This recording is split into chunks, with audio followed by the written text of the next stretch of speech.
Bonjour à tous et bienvenue dans un nouvel épisode de la sagesse des Écritures. Je suis très heureux de vous retrouver une nouvelle fois cette semaine pour aujourd'hui vous partager un enseignement que Paul a donné aux Hébreux qu'on retrouve dans le chapitre 11 du même livre, au verset 24 à 26. Donc dans ce chapitre, Paul parle de la foi et il donne plusieurs exemples de foi et à un moment il donne un exemple que j'aime beaucoup avec une explication qui m'a beaucoup touché et je voulais vous la partager. Donc on peut lire: c'est par la foi que Moïse, devenu grand, refusa d'être appelé fils de la fille de Pharaon, aimant mieux être maltraité avec le peuple de Dieu que d'avoir pour un temps la jouissance du péché, regardant l'opprobre de Christ comme une richesse plus grande que les trésors de l'Égypte, car il avait les yeux fixés sur la rémunération. Alors pourquoi j'ai beaucoup aimé ce passage ? Parce qu'il donne un principe important, un principe qui fait qu'on peut ou non rester proche de Dieu dans notre vie, c'est que on est capable de reporter les plaisirs immédiats. C'est ce qu'il dit au verset 25.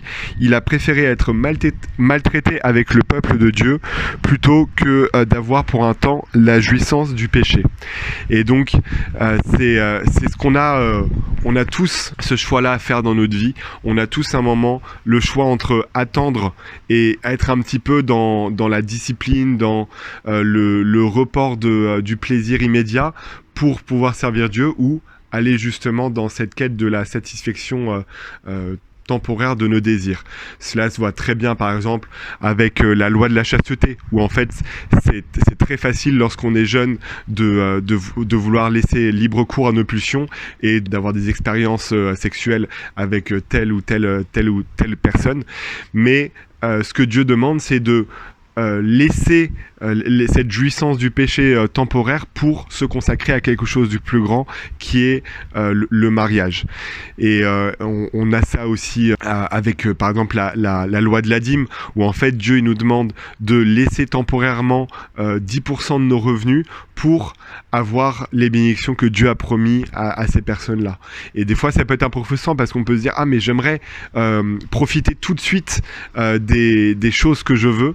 Et en fait Dieu nous promet que si on laisse ces choses temporairement, et au long terme, on aura une récompense beaucoup plus grande. On aura les récompenses qui nous sont promises. C'est l'invitation que je voulais nous laisser. C'est la même que Moïse avait, c'est-à-dire de garder les yeux fixés sur la rémunération du Christ.